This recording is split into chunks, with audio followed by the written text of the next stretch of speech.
পৃথিবীর বুকে এমন একটি বস্তু রয়েছে যা সরাসরি জান্নাত থেকে এসেছে, যা মানুষের পাপের বারে নিজের রং বদলে ফেলেছে, কিন্তু তার পবিত্রতা হারায়নি। কোটি কোটি মানুষ প্রতি বছর হাজার হাজার মাইল পাড়ি দিয়ে ছুটে আসে এই পাথরটিকে একটিবার ছোঁয়ার জন্য।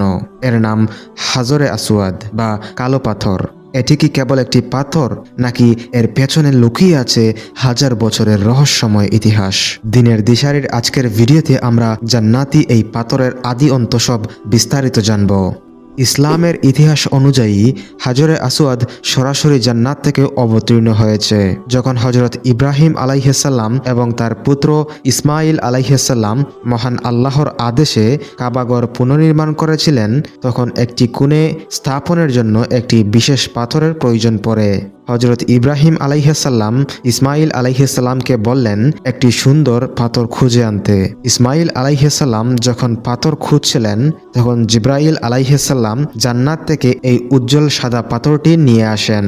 একটি বিস্ময়কর তত্ত্ব, হজরত রাসূল সাল্লাল্লাহু আলাইহিসসালাম বলেছেন, হাজরে আসওয়াদ যখন জান্নাত থেকে নাজিল হয় তখন তা দুধের চেয়েও সাদা ছিল, কিন্তু বানি আদমের গুনাহ বা পাপ একে কালো করে দিয়েছে।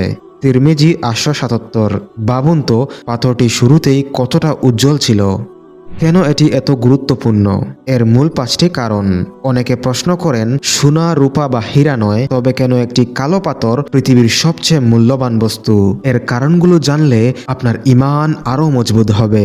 এটি দুনিয়ার কোনো খনিজ বস্তু নয়, এটি জান্নাতের একটি স্মৃতিচিহ্ন যা আল্লাহ আমাদের জন্য পৃথিবীতে রেখেছেন।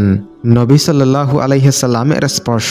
হযরত মুহাম্মদ সাল্লাল্লাহু আলাইহিসসালাম নিজ হাতে এটি কাবার দেয়ালে বসিয়েছেন। তিনি এটি চুম্বন করেছেন, একে স্পর্শ করে কেঁদেছেন।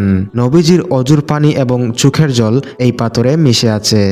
হজ ও উমরার অবিচ্ছেদ্য অংশ। হাজরে আসওয়াদ থেকে তাওয়াফ শুরু করতে হয় এবং সেখানেই শেষ করতে হয়। একে স্পর্শ বা চুম্বন করা ইস্তিলাম সুন্নাত। গুনাহ মাফের মাধ্যম। হাদিসে এসেছে, হাজরে আসওয়াদ এবং রুকনে ইয়ামানি স্পর্শ করলে মানুষের গুনাহ ঝরে যায়। কিয়ামতের দিনের সাক্ষী। হযরত রাসূল সাল্লাল্লাহু আলাইহিসসালাম বলেছেন, কিয়ামতের দিন আল্লাহ এই পাথরটিকে পুনরুত্থিত করবেন। এর দুটি চোখ থাকবে যা দিয়ে সে দেখবে, এবং একটি জিহ্বা থাকবে যা দিয়ে সে কথা বলবে। যারা তাকে যথাযথভাবে চুম্বন করেছে তাদের পক্ষে সে আল্লাহর দরবারে সাক্ষ্য দিবে। নবীজি সাল্লাল্লাহু আলাইহিসসালামের জীবনে হাজরে আসওয়াদের বিশেষ ঘটনা। নবীজির নবুয়ত প্রাপ্তির আগে কুরাইশরা যখন কাবা পুনর্নির্মাণ করেছিল, তখন এই পাথরটি স্থাপন নিয়ে গোত্রগুলোর মধ্যে রক্তক্ষয়ী যুদ্ধের উপক্রম শুরু হয়েছিল। সবাই চাইছিল এই সম্মানের কাজটি তারা করবে।